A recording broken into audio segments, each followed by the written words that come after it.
NCP में चाचा भतीजे के बीच में कुछ भी ठीक नहीं। एक सीट से एक ही परिवार की ननद भाभी चुनाव लड़ेंगी।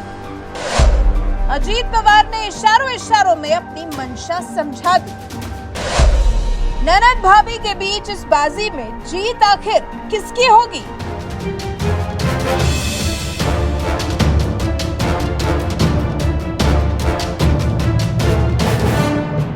राजनीति संभावनाओं का खेल है और महाराष्ट्र में जिस तरह से हर दिन राजनीति बदलती देखी गई है पिछले 5 सालों में, वैसे शायद ही देश के किसी और राज्य में देखने को मिली हो। हर तरफ जैसे महाराष्ट्र में पिछले 5 सालों से हलचल ही मची है। कोई कहीं से कहीं चला गया, किसी से चुनावी चिन्ह छिन गया, कोई फिर मिल गया, किसी से पद छिन गया और न जाने क्या क्या।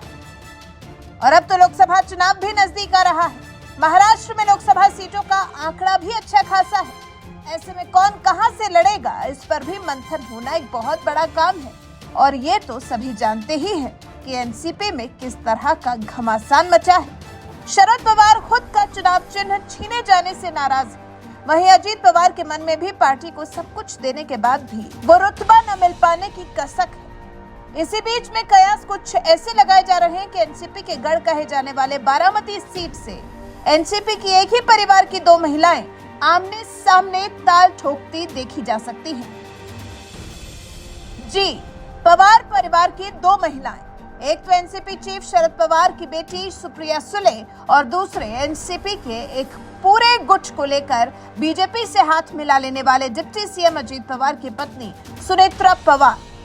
अजीत पवार सुप्रिया सुले के चचेरे भाई हैं और अजीत पवार सुनेत्रा पवार के पति। ऐसे में ये ननद भाभी का रिश्ता है और अब इन दोनों के ही बारामती विधानसभा सीट से चुनाव लड़ने की चर्चा है। शुक्रवार को राज्य के डिप्टी सीएम और एनसीपी अध्यक्ष अजीत पवार ने सुप्रिया सुले का नाम लिए बगैर अपने मतदाताओं से अपील करते हुए कहा था, आने वाले समय में लोग आपके पास आएंगे, भावनात्मक मुद्दों पर आपसे वोट मांगेंगे, लेकिन ये आपको तय करना है कि आप भावनात्मक मुद्दों पर वोट देंगे या विकास के लिए।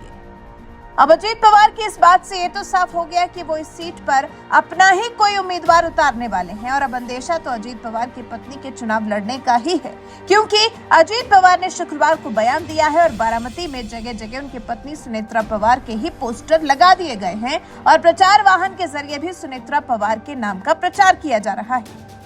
वहीं अजीत पवार ने यह भी कह दिया है, आगामी लोकसभा चुनाव में हम यहां से जो भी उम्मीदवार उतारें आप उसे जिताएं, तभी मैं राज्य विधानसभा चुनाव में यहां से चुनाव लड़ूंगा। अब अजीत पवार के इस बयान को लेकर उनकी चचेरी बहन सुप्रिया सुले से सवाल किया गया तो उनका कहना था कि एक लोकतंत्र है, यहाँ हर किसी को चुनाव लड़ने का अधिकार है और इसीलिए इसमें कोई बुराई नहीं है। वहीं सुप्रिया सुले के पिता शरद पवार को भी अजीत पवार के अपना कैंडिडेट खड़ा करने में कोई बुराई नहीं नजर आती है। शरद पवार ने भी कहा है, चुनाव में खड़े रहने का हर किसी को अधिकार है। अगर इस अधिकार का कोई उपयोग करना चाहता है तो उसके खिलाफ तकरार करने की जरूरत नहीं है। हम अपनी भूमिका लोगों के सामने रखेंगे कि पिछले 55 से 60 साल से हमने बारामती में क्या किया है। ये लोग जानते हैं, लोकसभा चुनाव में कोई उम्मीदवार खड़ा करना उनका अधिकार है। कुल मिलाकर जहां ये घर की जंग जबरदस्त होने वाली है, वहीं शरद पवार और उनकी बेटी सुप्रिया सुले इसे किसी कंपटीशन की तरह नहीं ले रहे हैं, बल्कि एक स्वस्थ राजनीति का परिचय दे रहे हैं। वैसे आपको बता दें, बीते साल 2 जुलाई को अजीत पवार के नेतृत्व में एनसीपी के कई विधायक बीजेपी और शिंदे वाली शिवसेना की गठबंधन वाली सरकार में शामिल हो गए थे। अजीत पवार गुट के पास फिलहाल 41 विधायकों का समर्थन है, वहीं शरद पवार के गुट के पास सिर्फ 12 विधायकों का ही समर्थन है। शरद पवार गुट के पास 4 लोकसभा सांसद और अजीत पवार गुट के पास सिर्फ 1 सांसद का समर्थन है, लेकिन क्योंकि विधायकों की संख्या अजीत पवार के पास काफी ज्यादा है, इस वजह से चुनाव आयोग ने अजीत पवार गुट वाली एनसीपी को असली एनसीपी माना है और चुनाव आयोग ने राष्ट्रवादी कांग्रेस पार्टी का चुनाव चिन्ह भी अजीत पवार गुट को ही देने का आदेश दिया है। हालांकि इस पर शरद पवार का दुख छलका था। उन्होंने कहा था कि जिसने पार्टी बनाई उसे ही बाहर कर दिया गया।